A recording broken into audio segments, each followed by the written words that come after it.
I'd like to introduce our first speaker today. He's going to give a short presentation, and then he's going to be interviewed by Vanessa Tan of Tech in Asia. He is a serial entrepreneur. His company, tenCube, he slogged away at it for 5 years and sold it to McAfee and was working over there for a couple of years. And last August, he jumped back into the fray, serial entrepreneur with BillPin, and he's going to come and share some insights with us. Put your hands together, please, for Singapore's own Darius Cheung, everybody. Thank you.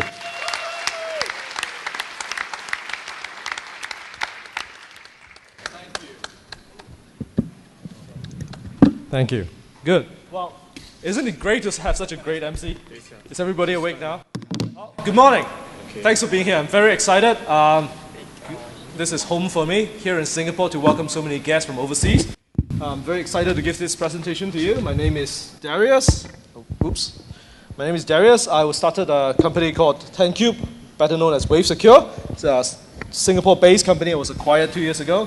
And now I'm the founder of BillPin, which is available at billpin.com, and you can download the app on iOS or Android. It's an app for young people to be able to split their bills and track their expenses in groups. I'm also an angel investor in a couple of Silicon Valley companies and some Southeast Asian companies, including two funds, which is Untitled Labs previously, and now with Golden Gate Ventures. So I was asked quite recently in Silicon Valley to present, okay, well, what can Silicon Valley companies learn from Asia? So it turns out it's a really hard topic to talk about, especially because Silicon Valley produces a billion-dollar company every 3 months.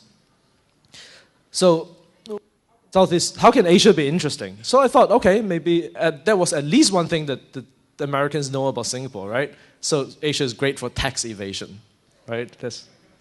Our most famous entrepreneur is here not because he started a company here. Or maybe evading the law, right? Okay, that's technically not Asia, but you get what I mean. But on a more serious note, there is a very real opportunity in Southeast Asia. BRIC is what people have been talking about in the last 5 to 10 years. Brazil, Russia, India, and China. But that's tired. That's not the next thing anymore. The next thing is going to come out in Southeast Asia, in Latin America. The 600 million people in Southeast Asia, 600 million people in Latin America, that's where the next thing is going to come out. And this is particularly interesting if you actually look at the data in terms of GDP per capita. And you can see that the GDP capita growth rate in United States over the last 4 years is only about 1%. And if you look at Southeast Asian countries, it's anywhere between 7 to 17%. And most of the times, the great startups are born in these growth economies because they create opportunities for disruption. So this kind of setting the context, but specifically what could be interesting, I kind of thought of 3 things I would want to share. The first thing I like to ask, anybody watch Korean drama? Okay, a third of the... So when I asked this question in Silicon Valley, maybe 2 people out of 200 put up their hands. Nobody watches Korean drama there. Now, who thinks there's an opportunity for Korean drama in Arabic subtitles? Well, now that you know that there is an opportunity, of course you put up your hand. But what is interesting is that this is an opportunity that's clearly missed by the Americans. Viki, a Singapore-based company, has done 1 billion video views with 150 languages. And what they do is to provide a crowdsourced platform for people in, for example, Arabia to be able to put up subtitles for Korean dramas for other Arabic audience to watch.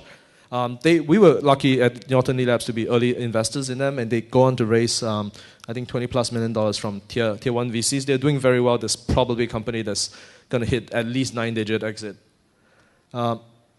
Another good example of such cultural blind spot is WhatsApp, clearly, of course, is the IM leader, but I think everybody knows this. WeChat is now 300 million users as well.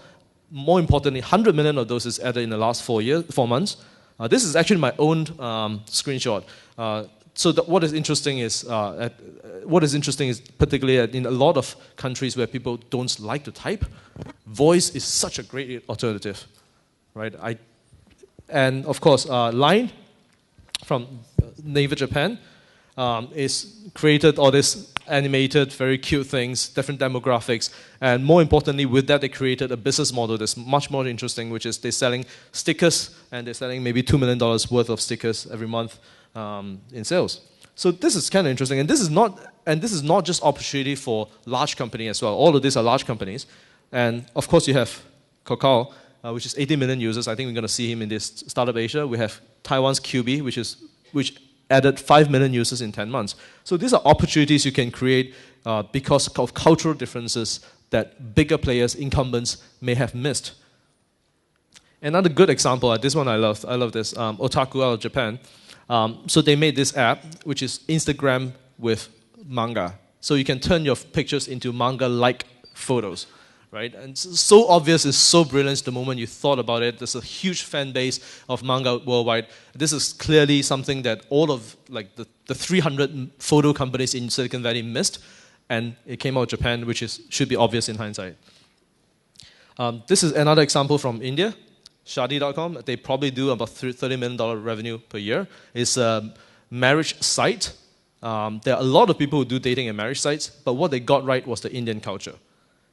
What they got right was the parents. You don't sign up, your parents sign up for you. They put in your astronomical signs, they put in your all the different requirements of what your wife should look like. They got that right, and they're doing very well in India. So these are all the cultural differences that because of the understanding that we have, that because we live here, because we know our neighboring countries, there are opportunities in terms of spotting, okay, how do we exploit this? Whether it is for domestic market or whether it's building, like Otaku, building an application that's based on Asian culture, a blind spot that's missed by larger American companies perhaps, but has a fan base worldwide that is an opportunity can be exploited.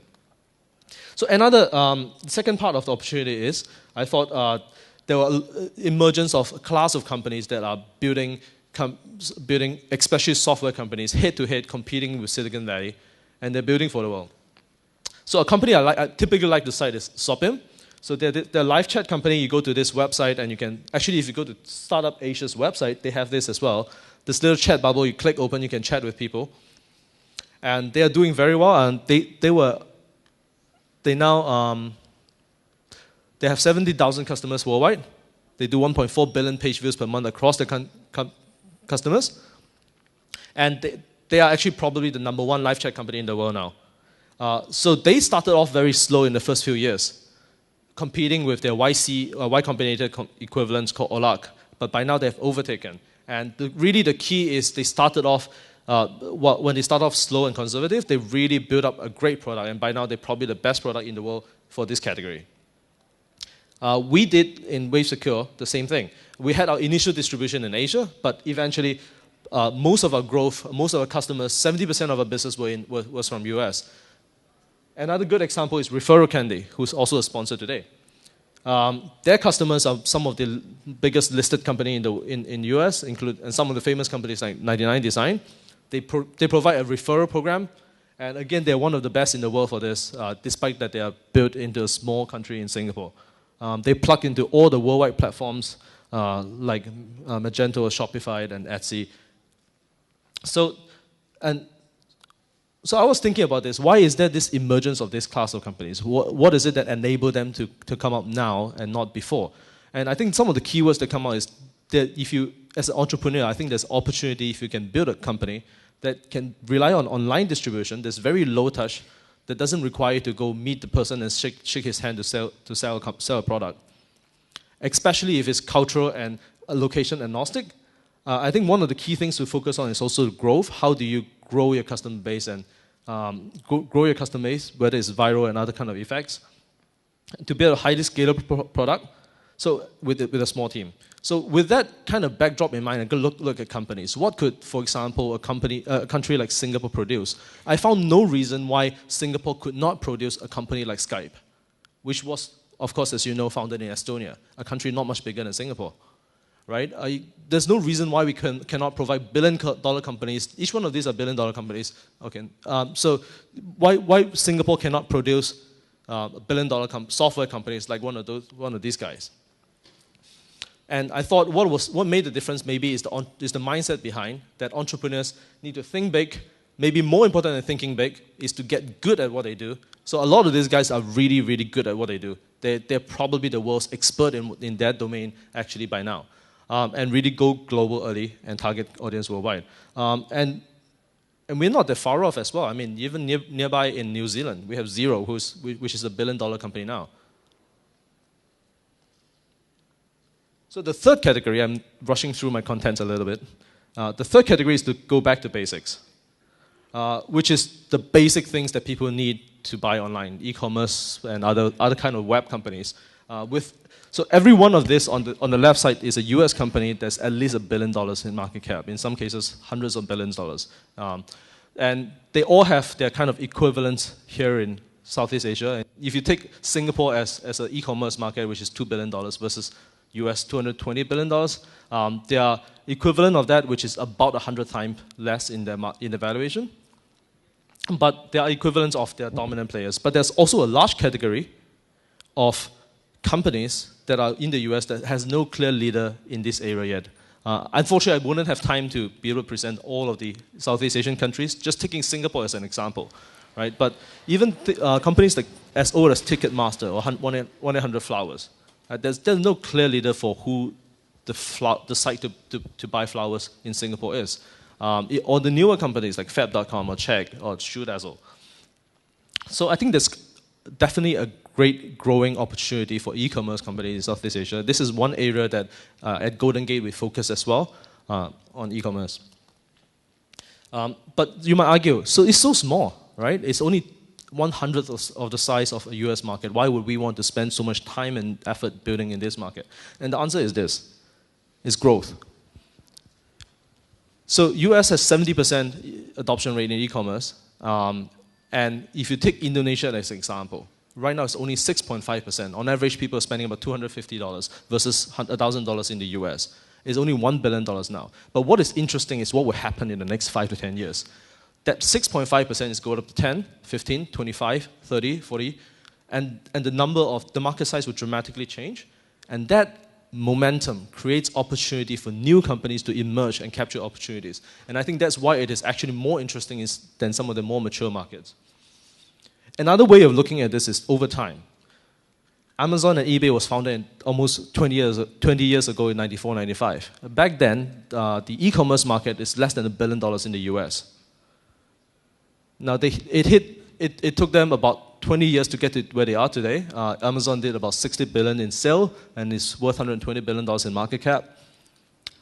It took US about at year 2000 to hit 1% of retail sales. But if you look at the pace of how this is changing, using China as an example, China's e-commerce market size in year 2000 was $4 million.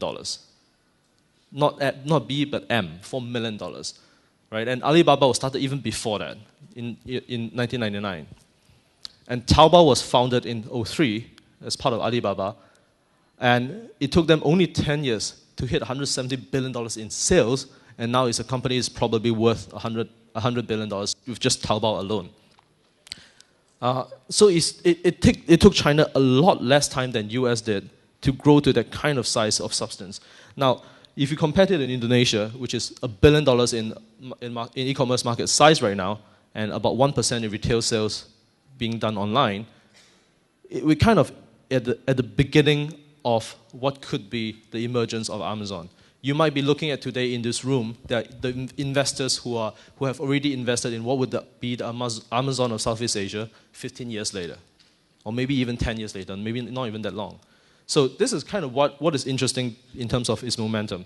All of these great e-commerce companies are founded way early because they were there early, they built up momentum, they had their SEO ranking way up top, and they continue to become the best. And this is why it is interesting right now as an opportunity in Southeast Asia. So as an entrepreneur, right, this kind of top-down, it doesn't really help me, right, as an entrepreneur. It doesn't really help me to think about, okay, what should I actually be doing? I know the market is growing, it's interesting, blah, blah, blah. Right? So and one way I like to look at this is this, when you land in US, when you live in US, this is the site you go to for almost everything you do in life. And somebody took a whack at it 3 years ago, Andrew Parker took a whack at it to look at, okay, how do companies form? So they just basically piece by piece dissected Craigslist and look at how is that being dissected into different vertical spaces that people can focus on and do better at. Just last year, somebody did an updated version of this. Guess what it looks like? He ran out of space. And if you look at this map, there are billion companies spotted all over the place. You've got Airbnb, right, which was previously just one link on Craigslist, right? And you've got Etsy, which is also a billion-dollar company. And you've got a lot of you can take a look at this list and look at, okay, what do people actually need to do in life, and what is not being solved today in my life, and how do I go about solving it, right? So this is a good way that I tend to like to think about this. But the important thing to also think about is they don't always work the same. So one interesting thing is the fastest growing e-commerce company in Singapore is probably right now a company called Redmart. They do groceries delivery. Groceries was never cracked in the US. For some reason, it was just never cracked. It was never successful. But somehow it is the most successful one here. So there are cultural differences. There are different requirements in life of what people want.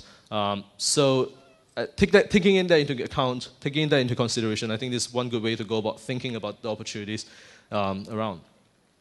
And the other thing is also this. In the US, I think it's pretty easy to assume that if you start an e-commerce company, you can take payments, and UPS will ship your product fine. Those two things are not good assumptions in this area. And this is another area at Golden Gate where we also like to focus on as well. The underlying fulfillment and payments are not good assumptions to say that they're done deals. And this is one area that takes more investment, more work. And as an e-commerce company that's selling things online, this is one part that you also need to think about, can I do this better? And if you have, sometimes cracking this is more important than cracking how do you get people to buy. The delivery, the payments may be actually more important than what are you going to sell. So that's kind of summing up the three opportunities I kind of see in Southeast Asia. Hope you enjoyed the presentation. I'll put it up online. And thanks.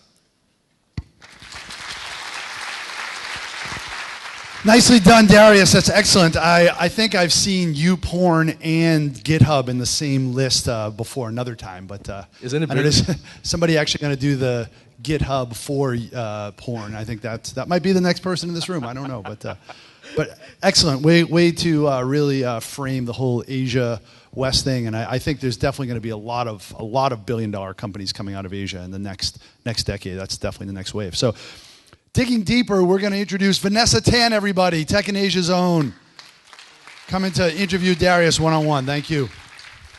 Okay, good morning, everyone. Hello, test. Okay, I'll go straight to the point. Congratulations on the acquisition of the BillPin, Bill Monk. So just some background information. As you know, he's a co-founder of BillPin. He has just last night he announced the acquisition of a larger competitor. Yep. And so, how much was the deal? Well, you know that you work for Tech in Asia. Right? You know it's undisclosed, and you shouldn't congratulate me on spending money. You should congratulate the guys for getting money. Right? I was spending money. Mm-hmm. You should congratulate SG Karma, who just got bought for $60 million. So, how much is the deal? You're not going to let me go, are you? Well, I would say it's a very good deal. I think we were at the right place at the right time. Mm-hmm. As you know, BillPin is mostly self-funded, so we don't have any venture funding. Mm-hmm, mm-hmm. So you can't imagine us spending all that much, to be honest. Right? Okay. But how long were the acquisition talks actually? So, I think the process was quite short. The process was less than a month, but I think we kind of concluded that a few months ago I've been working on the migration tool for BillPin users to come over. Mm-hmm, mm-hmm. And actually, was it weird for a smaller company to go and talk to a much bigger company, in your opinion? Like a bigger... We thought it might. In fact, we thought that two things, right? One thing it'd be like, okay, they might not take us seriously. They're like, okay. I've never heard of you guys, and like I've never heard of Singapore. Right, so that could be one reaction, but it turns out, and the flip side of it is that we thought it might actually be an advantage. Mm-hmm. Is that they couldn't possibly imagine us paying too much for whatever we want to buy, right? So maybe we can ask for a really low price because they've never heard of us. But it turns out what was interesting is that we thought we're going to negotiate with. So OboPay is a company that's started in Silicon Valley, funded for more than $100 million. Okay. They were at one point the biggest competitor of PayPal for mobile payments. Okay. We thought we'd be negotiating with a Silicon Valley company. It turns out that they are actually run out of India right now. Oh, okay. Mm-hmm. So the key, all the top management is in India. So we actually negotiated with the India team, which was very normal, fast. There's nothing too surprising about it. And okay, after this acquisition, what are your upcoming plans for BillPin? Upcoming plans. Customer support. Customer support. That was what I was doing before I came up on stage. It's kind of no, I mean that was a joke because I think in the next few days we are going to do nothing but customer support. But I think in the longer term, I think the whole point of buying BillMonk was really to provide the very large base of BillMonk users a new home at BillPin. I think we're going to focus a lot on how do we deliver a good experience for those users and how do we help the user base grow from there. Anyway, since you're not going to tell me how much is the deal, so but anyway, okay, from a founder's point of view, like you were saying, you were giving us a talk on opportunities in Southeast Asia. So as a founder of BillPin, how would you actually exploit the current opportunities in Southeast Asia? So as BillPin, I think we probably fall in category number 2 of what I was talking about just now. So we're based out of Singapore, but building products for the world. In fact, mostly for US. Our user base is 60, maybe 70% US. So in terms of exploiting the opportunity for us, I think really is focused on talent. I think here we get to hire really good technical talent. So we've got, I really love my team. I'm very excited about the technical team we're building. And I think that is impossible in Silicon Valley. Like I actually spent a month trying to decide whether I should move there. And I decided that it was just not possible to build a good team there. And it was better off that we were building a team here. I think that would be kind of our exploitation of the opportunity, if you will. How would you advise, for instance, a Singapore startup, like putting into context for some of our entrepreneurs out there? Like how can they understand for your startup, you're very much focused on Silicon Valley. So for instance, if I'm a Singapore startup and venturing into Southeast Asia, how would you actually advise them? I think that's a pretty wide question. In general, I would say this is actually a fairly positive time and place to be. So first thing I would say is that don't get discouraged. Some of these things do take time. Whether you're building a software company targeting the rest of the world, or whether you're building an e-commerce company that's here but the market is just too small and taking too long to grow. I think these things take time. So the first thing I would say is to continue and persist and be encouraged by it, because I think this is a place that will grow. I think the second thing is that I think really don't listen to advice, ironically. I think you know your market best, and I think every market is so nuanced and so niche that it's something that you just have to get really good at yourself, and you should be the best person at running your company. And I think most entrepreneurs actually are very good at doing that. And I understand that there's actually a big income disparity between the rural areas and cities. And how would you actually sometimes we focus very much on the cities. So how can they effectively tap into those rural areas, in your opinion? Like any examples? Yeah, that's interesting. So if you remember the GDP graph just now, so on one hand, the good side of one side of the opportunity is if you look at Indonesia's GDP per capita at 3,500 maybe, it goes up 3x in Jakarta to about 10K. So that actually changes the dynamics a lot in terms of what companies are built targeted for city and what for the rural areas. If your question is about rural areas, I think there are opportunities. Those tend to be a bit alternative and a bit harder to build. Great examples include, say, Make built social networks for warp phones on warp pages and really low-end Java devices. They're able to provide just social network and gaming for these guys. And they're able to find very alternative monetization by having Tupperware parties where people sell credits to each other. So that's one interesting example. Another interesting example could be Bus City. So okay. not many people might know Bus City is a company based in Singapore. Is targeting is a ad platform, ad network for the lowest end of the pyramid in Africa and in Asia. So they're doing well. And okay, so we've covered from your entrepreneur's point of view. So from an investor's point of view, what kind of investment opportunities that you actually see in Southeast Asia? What countries and why?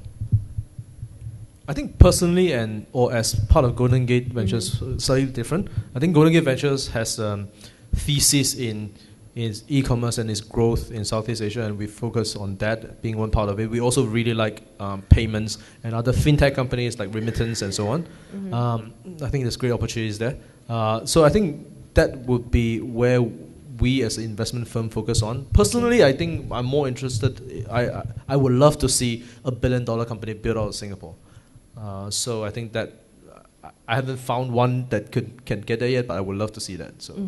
And just now you were saying that we actually have Skype. You think that companies like Skype will actually emerge out of Southeast Asia? I didn't see that you actually mentioned companies like Facebook. So do you not think that the next Facebook will actually emerge out of Southeast Asia? So my personal opinion is that probably not.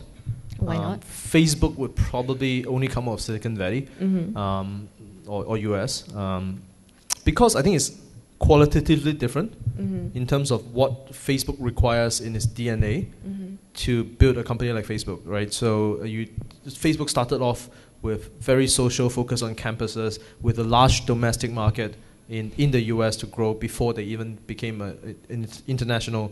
Of course, now is a global company. But in Southeast Asia, I think there's definitely a lot of social networks can be built, whether it is the examples of Make33, or the examples of all the chat companies, in the mobile chat companies that are all turning into social networks now.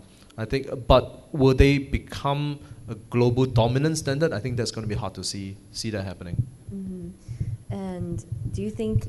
Okay, just to wrap things up, we'll be opening up to the floor in the last 5 minutes. So do you think, is there anything that can be done within the ecosystem to actually encourage, more quality startups out of Southeast Asia?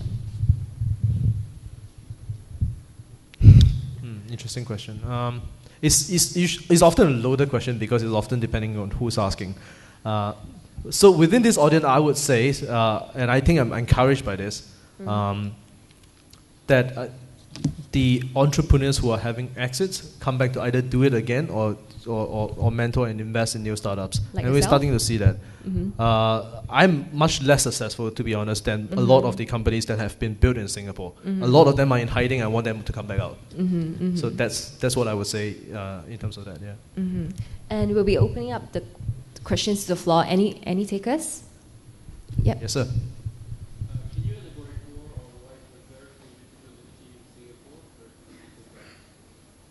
Okay, sure.